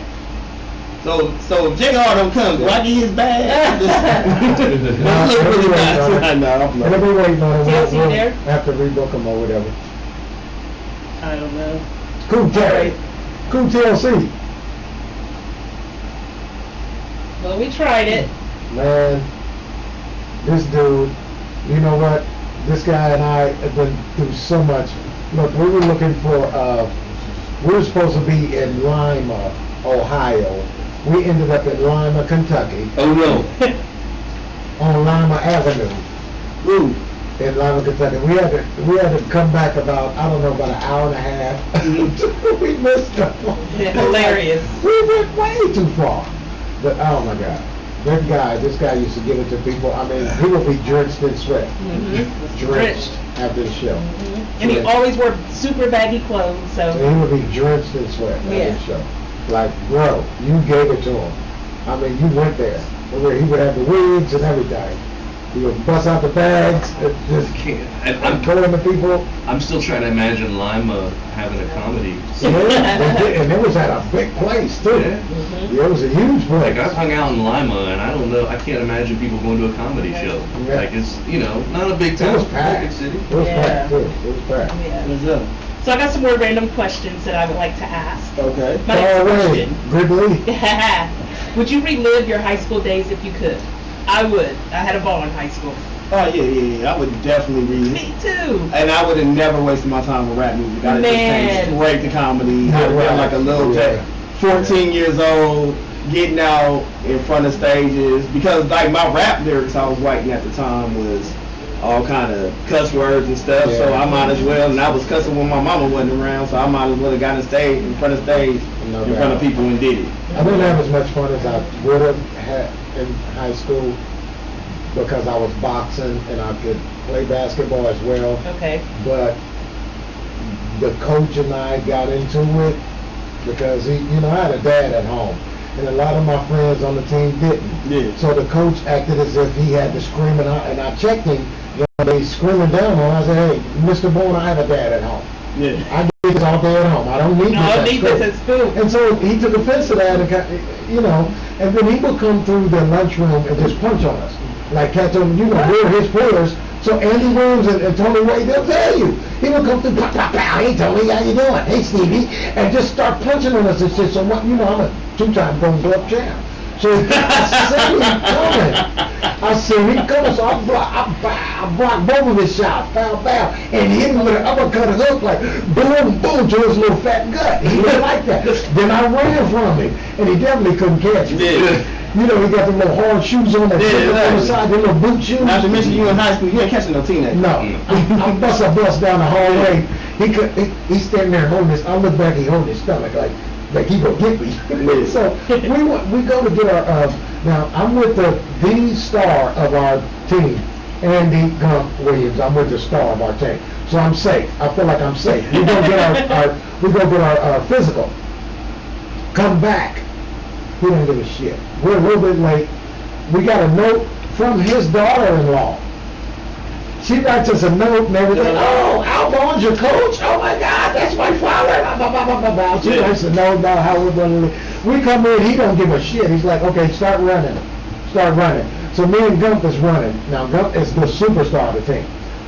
We're running. I said, Gump, if we run around here one more time, I'm running out the door. Now again, basketball's not my. I'm a 2-time Golden Glove champ. I'm a boxing champ. Yeah. So I ran right out the door. I said, I quit. I told Gump, I said, if he'd make us run one more time, and he didn't. He was looking at us like whatever, and right out the door I went. Mm-hmm. And I tell you how messed up this guy was. Albon. I can't lie about this guy. This guy, we were working on the press one day, and I'm on defense, and they were on offense, and one of my friends, Mike Chandler, I can't make this shit up, that's why I'm saying his name, because if you say, I'm telling you a damn lie, if you come and say, no, that didn't happen. Yeah. So we're working on the press. I'm breaking the press like crazy. Yeah. Mike's in, I come up, Mike's in, this dude, 20 legs like this, boom, hit him again. Yeah. Mr. Bourne said, Mike, if he break the press on you one more time, you getting out. Mm-hmm. I did him again, another one. I've been behind the back, killed him, the round leg behind the back. He killed him. Mr. Bourne told Mike, get out. He's like, get the fuck out. He walks him to the door. He's standing at the door as Mike is walking out the door. He kicks Mike up the ass like, wow, hard as shit. Oh no! I could not believe. He limps back in. He kicked him so hard he comes back in like this. He's fucking limping. I said, oh, I'd have split his lip. Yeah, definitely. Oh my God. I couldn't believe it. That's why I'm like, me and this guy would have it out. Like my dad would come up here and kill this dude. Yeah. Like if he would have done that to me, but he did it because these guys didn't have no fathers at home. Yeah, exactly. I'm like, my dad would have came up there and split his wig, man. Yeah. Hey, you a 2-time Golden Glove. I think you got it. I'd split his mouth. I would knock him out. Yeah. I'm telling you, I would knock him out. Yeah. That's crazy. I went to juvie and everything, because you know how David been. He done jumped on the teacher. Exactly. He's like, this nigga done kicked me in my ass. Yeah. He limped back. If I'm going to juvie, he need to go to jail. Yeah, Like. this motherfucker bent 2 of his toes. I know he did. He couldn't like He jammed 2 toes. He limped back in the room like, ow, shit. Different time, and nowadays kids need kicked in the ass. They can't even do it. They just go to jail. Well, they took paddling out. Yeah. Now, I don't know why they took paddling Me out in neither. school. Me neither. They made it paddling in school. I agree. Really? In school, no in-school discipline? Right. Are you kidding? Are you kidding? And the parents ain't disciplining them at home. Oh. It's just. Right, right. What's the penalty? All your friends get to smoke a blunt and you gotta look at them and they don't pass it to you. What's the penalty now? Yeah, I mean, exactly. they done got so laxed. Exactly. Yeah. No one's getting their ass whooped. No one's getting jumped in the game. My son getting his ass whooped at home. Yeah. Not every day, but just Right, you getting your ass when he do major fuck ups. Yeah. Like if you lie to me Yeah. or if you fucking up in school, like When he especially the did that. lying. The Because lying, I don't- cause my dad didn't play that. Cause I had a dad at home There you go. too. Yeah, me too. And I'm not a liar to this day Yeah. because of my daddy. Say and tell the truth first. Exactly. Yeah. Don't get fucked up for lying. Yeah. Exactly. Yeah. And then a lot of times I'm gonna ask you the question and I already know the answer. I just want to see if you're And I was doing even- like This is rhetorical. Yeah. I already know that. exactly. I just want to. This is a character check right now, son. That's all. Yeah. Exactly. I'm trying to keep you out the penitentiary, son. I'm Like, trying to keep you out of jail. Exactly. Yeah. So my next question is, if you receive $50,000 to start your own business, what business would you start? Porn. Start with porn. I was asking. I mean, I myself wouldn't this. be doing. See, I never wanted to be in the porn. Just feminine. I just wanted to be the dude like that the chick talks to the chick while she on the cash account and ask her all like the slutty questions. Put the Like, ice on the titties. yeah, and you nipples ain't hard know what I'm enough. saying? Like, you know what I'm saying? When's the first time you kissed a girl? Like that dude right there, that's the dude I always wanted to be. Like, We need you better. We need you better. Okay, you know, we got somebody that's about to come in and give it to you, baby. You know what I'm saying? I just want to ask you them questions. That's the dude I always wanted to be. That's the dude with the money. I don't think it costs $50,000 to get into porn. I'm just gonna say. No. I'm gonna say. No. I think they're I looking think for about people. 15 grand, do you just fine. Yeah. I mean, I didn't say I was going to put it all in. I'm just saying, like, you asked what's the business I'll start. That's Yeah, the first you pay all of you trying to win porn awards. and shit. Yeah. This is a production company we're talking about. Yeah. You know, I was asking this last night because they did the $1 million backs drawing last night. Yeah, oh, And I okay. was, and what I was talking to my wife. I'm like, you know, like $1 million is a lot of money. Mhm. But when you start talking about like buy a house with it, it's not that much money anymore. Right, Like right. $1 million, it's a lot. It's going to be a lot to whoever wins it, right? No doubt. Especially that girl that won it was like a college student or something. She was like really young. I don't know. She's a really young girl, but I was thinking like, what would I do with it, you know? And what would I buy? What would I do? And I think like I would just invest it. I would just invest it and stop worrying about shit. Like I'd pay bills on time. I would worry less. I'd have less anxiety. Mhm. So if I had $50,000, I'd Yeah. probably do exactly what I'm doing now, but worry less. Yeah. I wouldn't worry about, oh, my November looks slow. Right, Right. right, Like, right. oh, I don't have as many bookings as I did last November. I could chill out a little bit Yeah. and maybe like not Because 50 drive grand myself is crazy. not a lot. 50 It's grand is hard not to- a lot of money. It's hard to start a business with $50,000. Like Right. $50,000 is, you know. That's now- why I said porn. Like, And the average person would be like, oh, that's a shitload of money. Yeah, it's not a lot of money. Not really. It's it depends on the that's what I'm saying. context. $100 here or there to somebody with a drug habit, and now Yeah. I'm building my empire. You know, Right. especially with OnlyFans. Hey, surprise to me. You might give me a medicinal weed thing. That's a good business. You know? That's a good business. Yep. Yeah. Because I It's a good smoke. time. I mean, hell, Yeah. It's a good time to get into that business. too. Yeah. I know. Right now Really is the is. time. Yes, right it is. now's the time. It is. It is. That is definitely a good There's a one. place in Grandview that I was driving by a few times, and there's a line out the door, and I'm like, what the hell? And I found out it's a dispensary. Really? It's in, like, right on Grandview Avenue when you take Is off it the by, exit. not by Whole Foods? It's like next door to a gas station with a little market, Oh, and wow. they line out the door every Every, time I drive yeah, by. no doubt. Yeah. I mean, Amsterdam, they have the coffee shops and Yep. everything. Yep. That's where I want to Oh, my go. God. Yeah, oh, I will- let's go. That's where we need to go. Let's go. We need to go. Amsterdam, you will love it. I You will want love to. it. We got They 50 have- grand, we're going to Amsterdam. We're going to Amsterdam. Yeah. It's first stop. Amsterdam first stop. Yeah. Yeah. Let's go. Jay's going to the red light district. Immediately. I got a camera for you already. Yeah. Listen, I'm a busy man. I don't have time. I would make a comedy club. I would just, you know. Yeah. Because I know how comedy is supposed to be ran. Yeah. I know all the comics from Bruce to, these are my personal friends, Mike Epps and Corey Holcomb and Tony Roberts and I grew up with these guys. Yeah. Doing stand-up, so I know there wouldn't be any problem with getting them and booking them, and I wouldn't have to go through their agents or whatever, but I'd still pay them. Yeah. I'd still pay them what they, what they want. Yeah. But I wouldn't go through their agents or whatever, because I don't need them getting the 10%. Yeah, You know what I'm saying? I'd give them the same money, but I wouldn't get an agent anything. See, comedians, I know whores, that's why. And I did And we can put that together sometime. Oh man, and then bang, take it right to Vegas, Right to Vegas. Right to Vegas, or Atlanta, either Vegas or Atlanta. Well, more like Vegas, because I don't think it's legal in Atlanta, but we'll figure it out. Shakes and jokes. Yeah. But man, we'll call it something. Yeah, jokes and strokes. There you go, there it is. Cold-blooded. Cold-blooded. So I'm curious, how does your family feel about you being a comedian? You can't be asking me that. I mean, I've been one for 30 years. 30 years, They're yeah. happy about it. I've been on national television 4 or 5 times, so they're happy about it. I have to say, like, my folks were so supportive of me doing this. So I'm a senior in college. My dad sets me up with I studied marketing at Ohio State, and my dad sets me up with a job with this marketing firm. And I basically would have had a job, like, Right. It's who you know. And I go in there, and we spent the entire hour talking about how I could make money performing.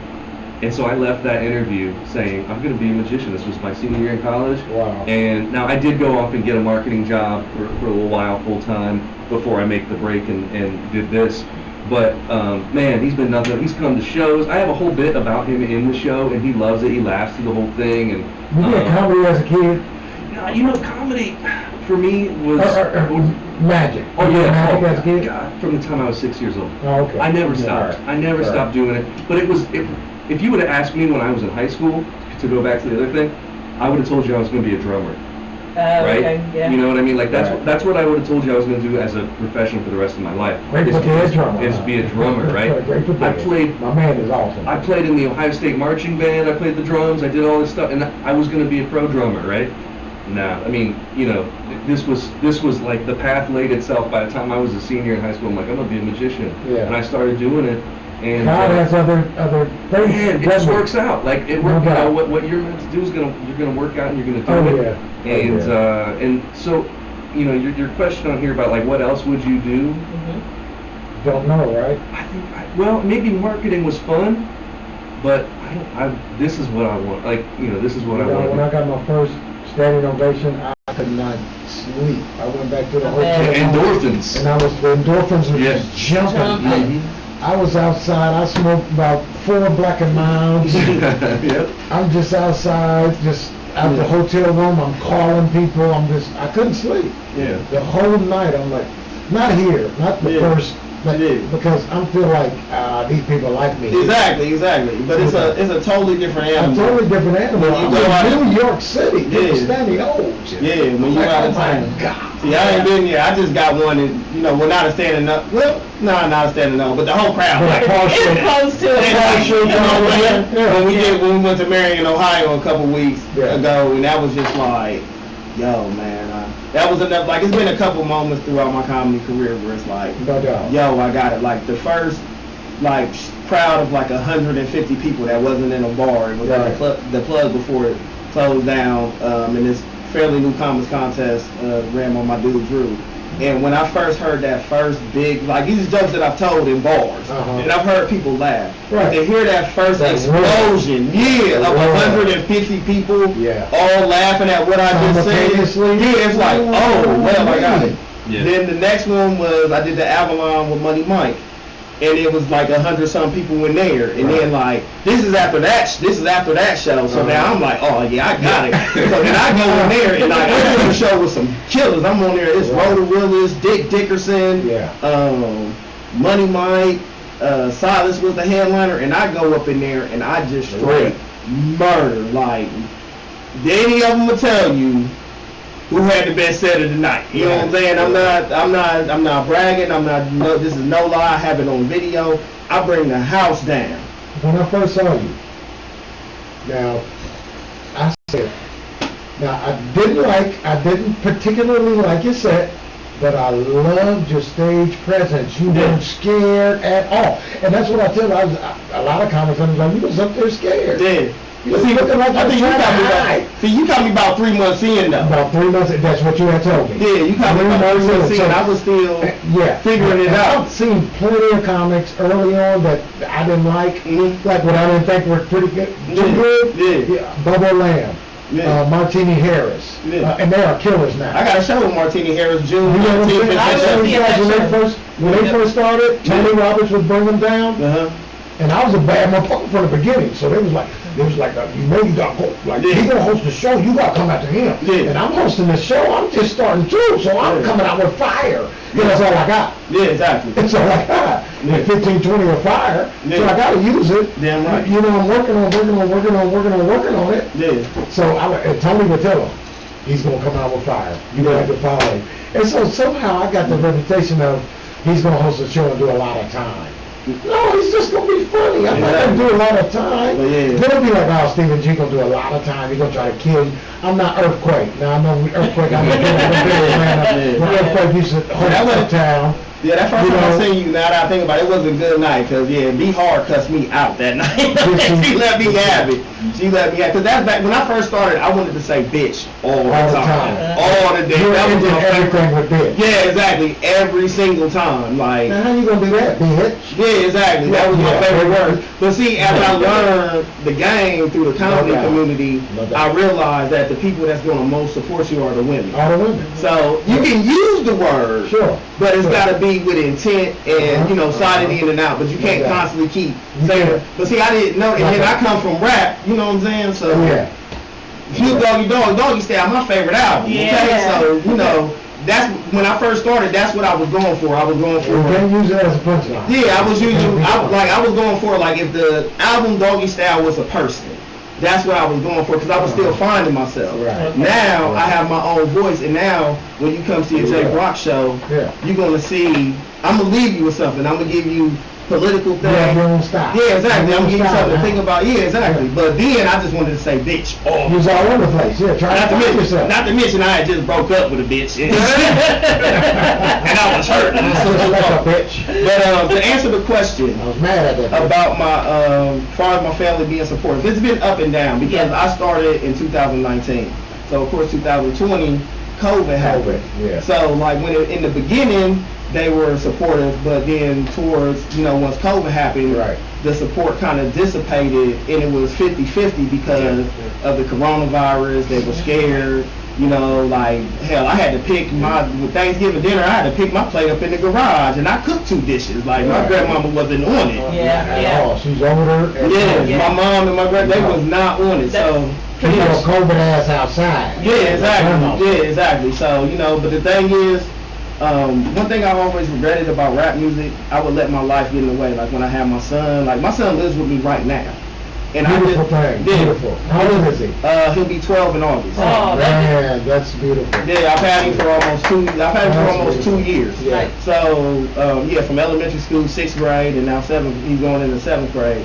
So, but regardless of what I go through, single parent, truck driver, whatever, I refuse to stop doing comedy. I kept my son for half a year too. Oh, he's not going back. But his mama lives in Chicago. We not doing that at all. And then he don't want to. But I was that type of dad. Like, no, I'm not paying no damn.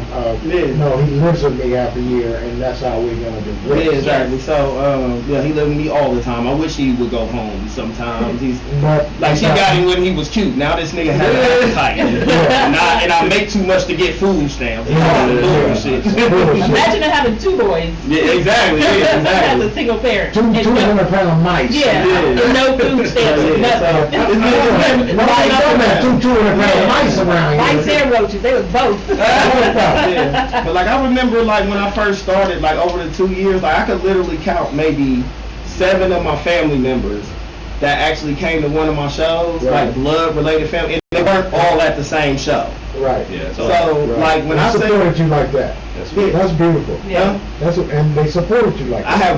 I'm born and raised here. I have way more than 7 family members. I understand. You feel me? You know what I'm saying? So I have way more. Yeah. So the mainstays would be my sister and her friend. Yeah. And my nephews will come.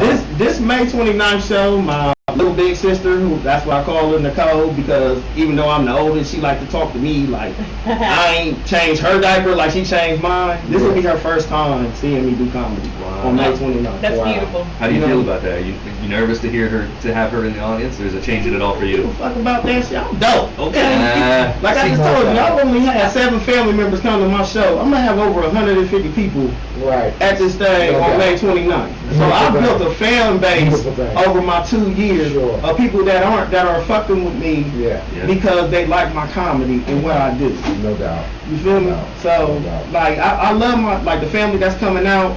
I love that they come in, no doubt. But you know what I'm saying? Over the 2 years that I've been doing it, I built a fan base just off of constantly just getting better and people see me and doing my thing, you know. And then, like I said, I just gotta I love that. Doing good when they see you. Yes, exactly. I bombed one time and nobody saw it. Nobody saw it. Nobody saw it. So it was at the Eclipse Lounge. It was nothing wrong with bombing. Eddie Murphy will tell you, shit, I ate it before. Yeah. I mean, you know, people. Hey, I was glad to get it out of my system because everybody was talking about like, hey, it's gonna happen. It's gonna happen. And then the thing with me for like, there's different levels. Like I say, I bomb by my standards because my standards is high.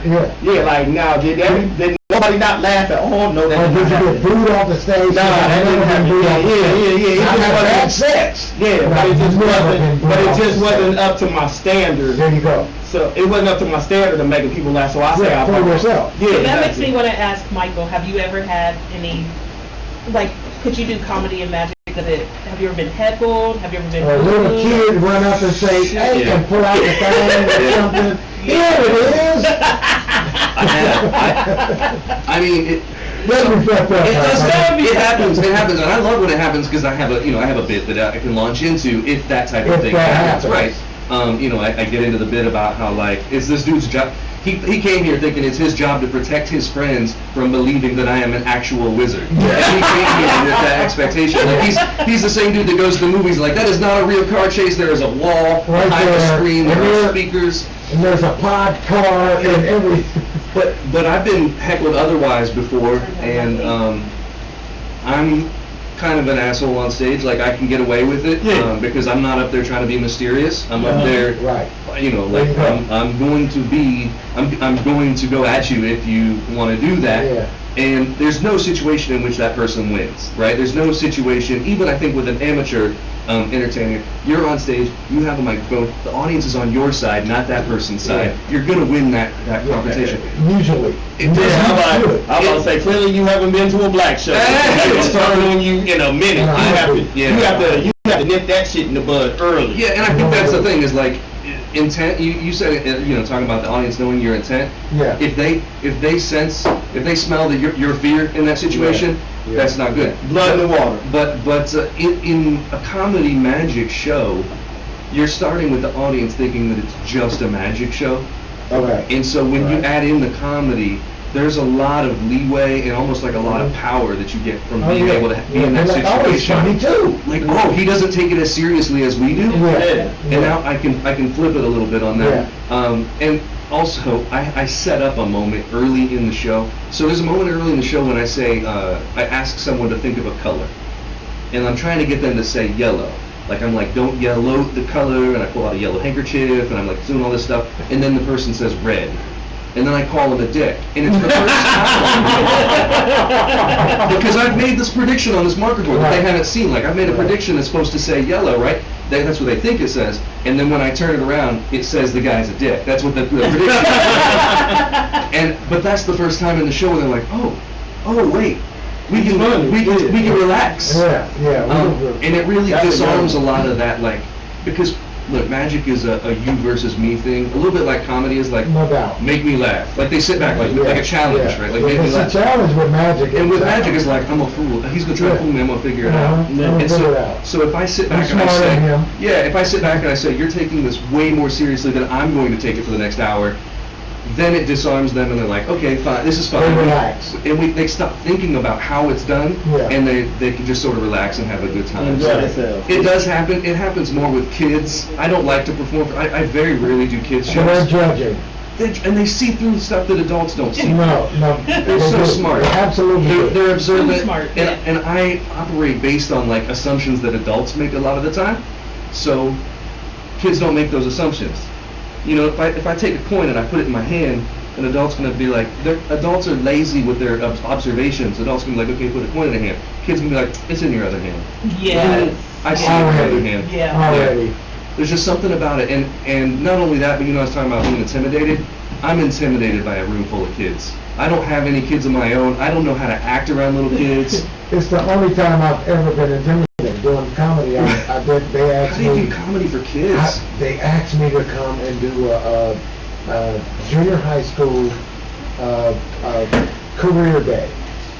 And all the kids are in the auditorium, and it was me, a black pilot, and you know, there were a lot of people, and you know, when I came up, I was nervous as hell to get up in front of these kids, but I killed them. Yeah. But I was not, I'm telling you, I've never been so nervous. I couldn't imagine. Like, I just been like, look, kids, if you fail at everything, then just try comedy. Like, that's a lot of the reason why most of us here. We failed at everything. And you got to fail at comedy too. Like, and then you might fail at comedy too. I tell young people all the time, like especially young Hey, musicians. shout out to my man Luther Chauncey.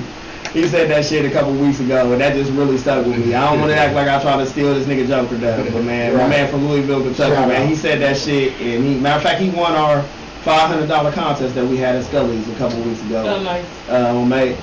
Well, whenever that was, it was a couple weeks ago. But man, shout out Luther Chauncey, man. He a very funny dude out in Louisville, Kentucky. Y'all will be seeing a lot of him in the city real soon. I guarantee you. He's hilarious. The contest wasn't actually rigged. No. And that's the thing that we wanted to. Yeah, that's the thing that we wanted to bring to the table is the way the contest was set up. The judges picked the finalists, but the crowd picked the winner. Okay. So even if you brought a lot of people and you sucked on stage, you didn't get to go up there. And then, you know what I'm saying, just because like the judges may have had somebody that they know or they like, you know what I'm saying, that didn't mean you was going to win because the crowd picked the winner. We actually had a joke off because the two finalists, the crowd, it was so even, we was just like, you know what, both of You y'all. say one, you say one. Well, we had them both for 2 minutes. 2 minutes. And then after that, the crowd chose, and my man Luther Chauncey won it, man, out of Louisville, Kentucky. So, actually, July 2nd, we doing it for $1,000 this time. Okay. So, like I said, it's the most. And so what you're not saying is there an entry fee? It's a $50 entry fee. Okay, that's what you're leaving out. And see, what all the comments are listening for, like, really? But the most important thing is the entry fee. It's an entry fee. Yeah, it's an entry fee. Yeah. It's an entry fee. Yeah. You know what I'm saying? Like, I mean, we ain't got it like that, but we can just. Well, you just ain't gonna come and just, come on. Yeah, you just giving out a lottery. It's $1. Exactly. Yeah. You know what I'm saying? It's just like gambling. You know what I'm saying? No doubt. You put it into the Don't bet pot, on yourself. and the winner puts in the pot. The judges pick the finalists, There you go. and the crowd picks the winner, and then like the 4 finalists from the contest that we did a couple weeks ago, they're all opening up at the Funny Bone for TK Kirkland. Oh, okay. So like even if you might not, and then like this time around, like the winner's gonna get $850, second place is gonna get $150, and then third place is gonna get $50, get their money back that they put in. Okay. So I mean, it's gambling. If you believe in yourself, come get the money. Believe in yourself, do it. Yeah, exactly. I want to go back to Michael. You were going to make I don't know a if point. TK won a bunch of amateurs. I know, I was thinking that too, but hey. I've been knowing that dude for about 25 years. Yeah. I don't know how he gonna sit with that. Yeah, but You know. what were you going to say, Michael? I have no idea. No, we were talking about sucking, and I always tell people, like, if you want to perform on stage for people, you have to be comfortable with the idea of a room full of people not liking you. That has to be okay with you, because that is going to happen in your career. But I've been doing this for professionally, full-time, 17 years. This is my 17th year doing full-time performing. And I still occasionally have a show where I walk off and I'm like, you know, that sucked. And, you know, kind of like what Stephen was saying, like, it sucked by my standards, right? It sucked. They don't know it sucked. They still had a good time. But compared to last night, right? Or compared to the last show. And then there's those shows where you get the standing ovation, and I go back to the hotel and I can't sleep. You know what I started doing? Oh my God, it's almost from a great show. There's nothing like it. It's almost 2 hours, like, to the minute, that high that I get after a good show. And so I started booking my hotel room back. Like if I have to drive from the airport or whatever, I started booking it like Further. 2 hours away. So I'm driving during that, and I'm not sitting in the hotel room like. If I go to sleep now, I get 4 hours of sleep. If I go to sleep now, I get 3 hours, 50 minutes. It's driving, and Yeah. it's you can get sleepy. Yeah, and so that way, like, I have that endorphin, and I can drive and use There's it. nothing like that feeling. Yeah, it's amazing. It's amazing, and I miss it. I've never used heroin, but it's got to be like the powerfulest heroin speedball, like Belushi was doing. It's got to be like. Well, that's why so many entertainers, start abusing drugs is because they get that high and they keep chasing it. They keep chasing it. Yeah, there's nothing like that hard. Like after a great show. Yeah. Especially in front of a big crowd. Oh my God! And then, like, you gotta understand, like, I've been performing during COVID at the Funny Bone, so I still haven't been at the Funny Bone when it's at capacity. Yeah. Oh my I God. only had like 150 people, half of that. It's a great room. Yeah, so that's what I'm saying. So I can only imagine, like, once I get that, I might be in the corner, like. Yeah. No doubt. There's 5,000 people. Exactly. I leave the stage, and Bruce is telling me, get back out there, go back out there. Yeah. I go back out there like. Yeah. It's Crazy. Of all the people to tell you, get back on stage. Get back out there. Now, And that's what I'm saying. For people to be running around, disrespecting the OGs that actually been in front of 5,000 people, Right. and you only been on, you know what I'm saying? Right. And you think the Funny Bone crowd, and you think you're doing. Yeah, exactly. Like it's bigger than that. It's way bigger. Way bigger. I know this. Like, I did rap music. I did concerts and opened up for national acts and shit like that. No doubt. So I know, like, what I'm doing right now. Like, even though, I love what I'm doing now. People support but me. it pales in comparison. To what it can be. Yeah. And that's why I showed the OGs like you so much respect. Like, and I always try to get in y'all's hip pocket and try to, especially if we in a show, especially if I'm in a show with you, I'm watching, like, right. You know what I'm saying, trying to pick up what I can learn and shit like that. Like, you know what I'm saying? Like, I never steal your joke. Right. But if there's something that you do that I like, oh yeah, that's coming with me, player. I need that right here in my back pocket. No doubt about it. So before we start closing out the show, is there anything y'all want the audience to know? So we were talking about Seneca Village early on. Yes. And the only reason that I learned about that, because I didn't learn it in school, they don't teach that in school. Mm-hmm. The only reason I know about that is because I have a podcast where every week I challenge myself to learn something new. So I ask people that I know, what did you learn recently that you didn't know before, right? I love that. And I take the week and I learn about it and I do an episode about it. So I've done episodes from, like I did a Seneca Village episode, it was like one of the early ones, like episode 2 or 3 or something like that. This week I did one about the fact that we almost accidentally nuked South Carolina. Every week is something different, and some of them are weird, some of them are about people that we all should know about, that we don't know about. And so it's called The Internet Says It's True. Did you see the whistleblower naval fighter pilot guy who saw the UFO? Yes. And who gave the, to the local media. Yeah. And gave the footage and stuff. And now they're going after him. Yeah. My whole life I thought we were going to react differently to UFOs. Yeah, as soon as we found out. Now everyone's just like, oh, did you hear about the UFO? And then people are like drinking their coffee like it's no big deal. Right. We've been saying forever like there are UFOs, and they've been saying no, there aren't. And now all of a sudden they're like, yeah, there are UFOs. I should do an episode on it. This week my episode that I got to record this weekend. I mean, when you think about all the crazy stuff that happens, UFOs is like quite logical. Like until I can see that. Until they're like little green men coming out, then people start to flip out. Right. But no, this week is crazy because like flash animations on your computer, they disabled that this year for the first time, and they've been saying they were going to do it forever. They disabled Flash, and by doing that, there was an entire railway system in China that went down. Because it was all powered by Flash. Yeah, the monorail. So they all went down, and that's what this week's episode is about. But it's called The Internet Says It's True. So if you listen to podcasts, search for The Internet Says It's True. Every week is a different story, and I've been having a good time learning about weird shit. Yeah, so. they have those bullet trains. Yeah. I mean, they're 600 miles an hour, like, wow. And it only went down for 20 hours, right? So like one day. But it's in a city of 7 million people. Yeah. So it's a huge, huge deal when that goes down. That's why they don't care about the Hoover China, the stuff coming from China. They don't care, but China's like, you want to fight us? We've got the billions of people. That's why they signed that Stop Asian Hate Act quick than the mother. Real quick. All it took was for one dude to run into a massage parlor and shoot a bunch of Avas. Hey, we got to stop that. This is the law. Right now. Right now. On the other hand, we don't want China over here with their guns and all that. No. A police officer sat on George Floyd's neck for 8 minutes and 46 seconds. Ain't been no stop African American hate yet. No, they didn't pass that. And no Chinese have been killed. No.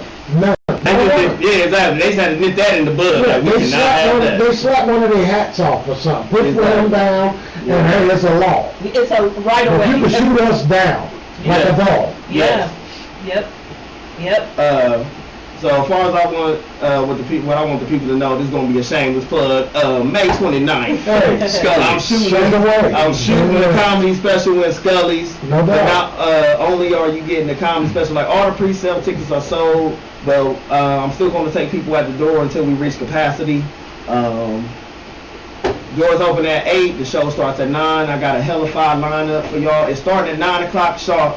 Like I will come, but I don't want to make you nervous. When you look out and see me, I don't want to make you nervous. Oh no, you only gonna make that would be like Michael Jackson being on stage and James Brown being in the audience. I'm gonna show the fuck out if you come up in there. I'm gonna show out anyway. I'm trying to make it. Okay, so I got Raymond Jenkins on there. I got Sister May 29th. Yeah, May 29th. I'll be there. I got Rotorillis on there. I got Danger on there. I got my man Mr. Old School on there. Okay. Like I said, the show's starting off on 9.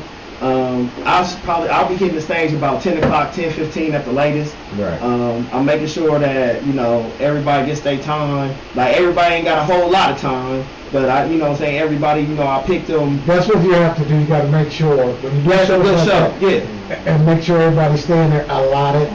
Oh yeah. Time Like a couple people got 5 minutes, a couple people I got 10 hate minutes. when somebody got 5 minutes and they want to do 15. Let's not throw the whole show out of whack. I don't play that. The first person supposed to do 5, he do 15. Second person supposed to do 7, they do 27. Nah, I don't play that. I hate that. Exactly, because at any given time, we can take people at the back. I seen the question on here. If it wasn't for comedy, what would you be doing? Whooping ass.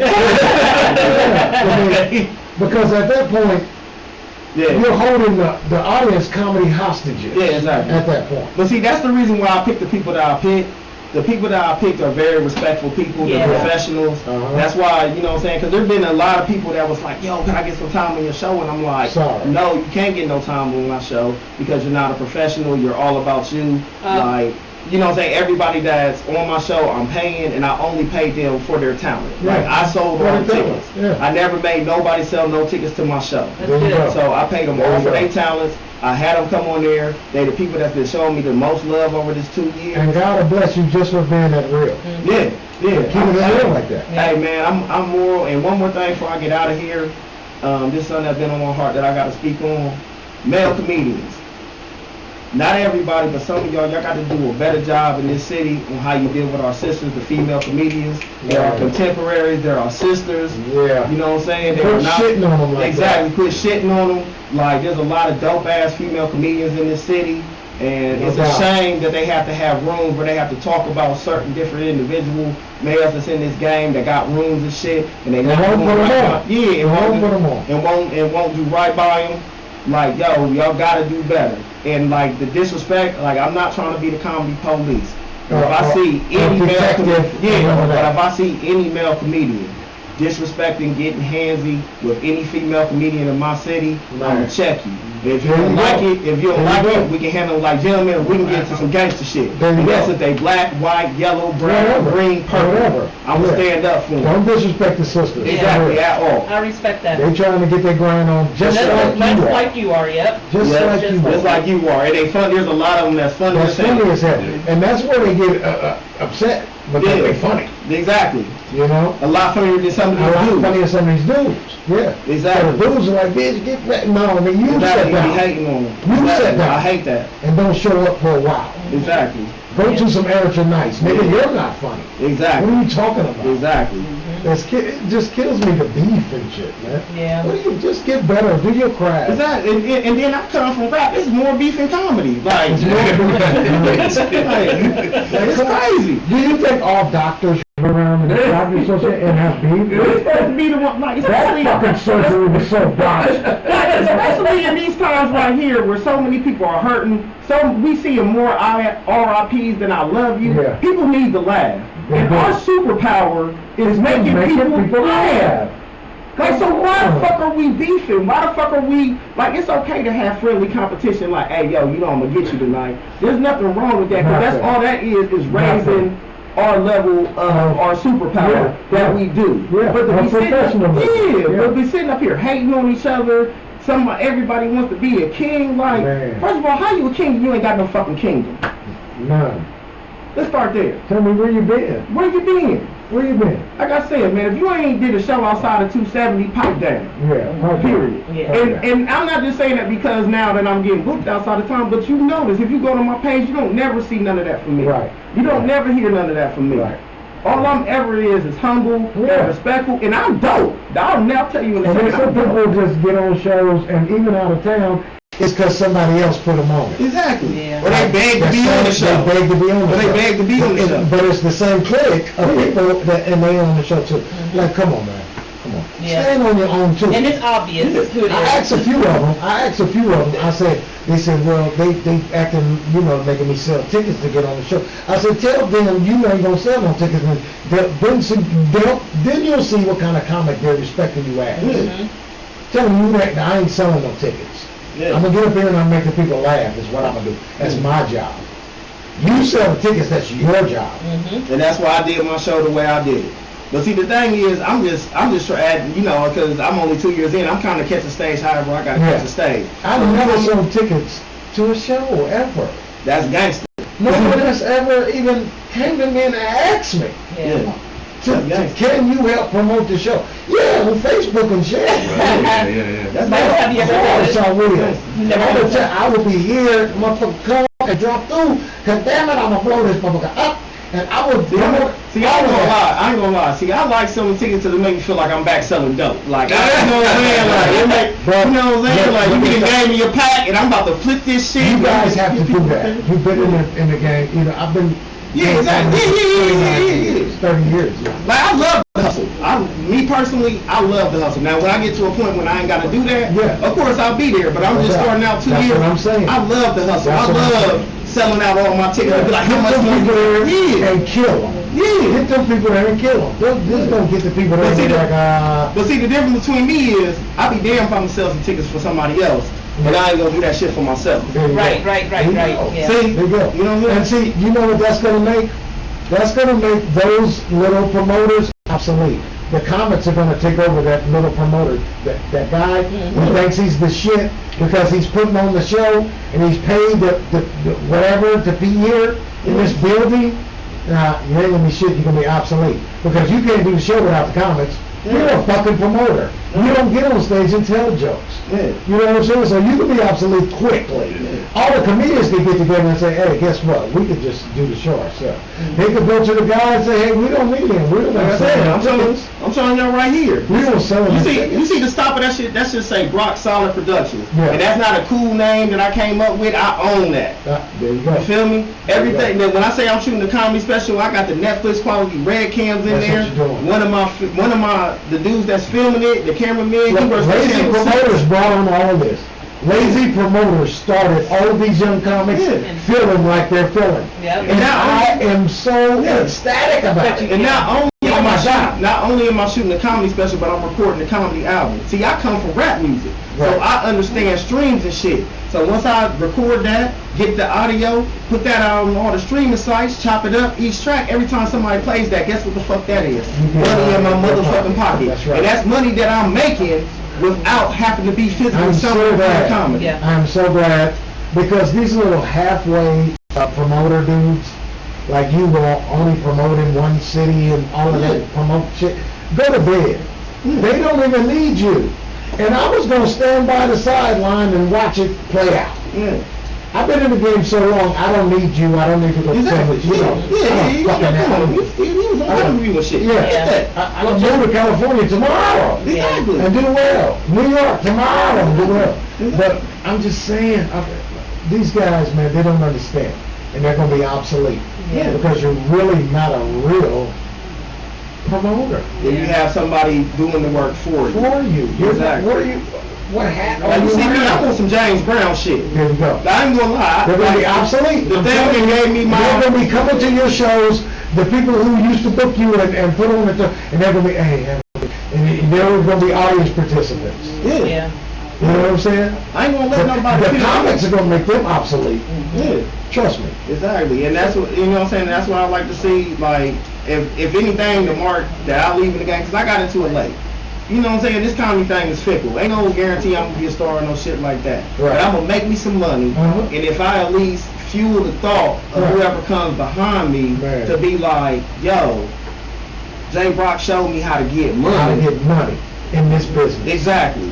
Without having to even be a star, how to get money, then I did my job. Right. It's like you paved the way for others that paved the way for me. And then I'm trying, that's what I'm saying. I didn't even start from you to me. Right. There's so many between you and me that it got to me, and then now it's my turn, and I'm new in the game. So if I'm taking what y'all put down and trying to, you know, set the foundation for the people that's coming behind me. No doubt. And that's why I get so much respect for the OGs. If you ain't got no respect for the OGs, you a bitch. I'm just saying. And Jaye Brock, we want to know, where can we find you at on social media before we close the show out? Okay, on Facebook you can find me at Jaye Brock, JayeBrock.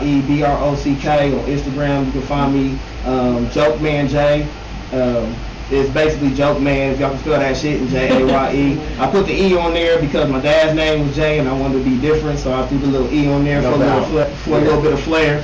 I was tired of being Lil J. You know what I'm saying? I hate when people call me Lil J now. I got a Lil J. You know, that's old J, and I'm just J now. No doubt. No doubt about it. Is there anything you want the audience to know before we close out? It's at Michael Kent, MichaelKent. That's Twitter and Instagram, TikTok, all that stuff. Michael Kent. Mostly, I just post a lot of wildlife photos because that's been my escape during the pandemic. I was out there before. I came over here. I was out taking photos of birds and trees and stuff. So it's relaxing. It's Nature relaxing. is beautiful. So you can see that. Plus, you can see all my shows that I do on there as well. I post clips all the time. I'll come on your podcast anytime you need me. Please do. Absolutely. You guys got to come to my house because that's all I do is sit out back and just look. I love it. I love it. You already know I'm coming because you know I'm trying to pick that brain. Just come out with us and already. And Michael, I want us to meet so we can discuss content sharing. Absolutely. So, absolutely. Cool beans. All right, audience, so make sure you check out our website, www.comedyslaps.com. Slaps.com? Comedyslaps.com. Comedyslaps.com. Check out the blog. Yes, indeed. And one more thing before we get out, man. I'm just glad for y'all to have me on here and show me so much respect, because you'd be surprised how many of these media outlets do not show people respect when they come on. Like they got us gift bags to you. Yeah, talk down to you and stuff. Like, man, they got us gift bags up in here, man. They provided the food, the alcohol. Man, this was a good time, man. Hopefully, we appreciate it. And sometime in the future, I'll be able to come back. Yes, anytime. That's what I was going to say. And thank you for coming today. I really appreciate it. We had a great interview, both of you, Mike. We had a great interview. Appreciate it. Yeah, we don't say that about everybody. That's true. You know, but you guys are great interviews. Yep. Thank you. Thanks for having us. Thank you for watching SlapStik Comedy Radio. And I'm Stephen G. And I'm Misha Mish. And we'll see you next week. Thank you so much.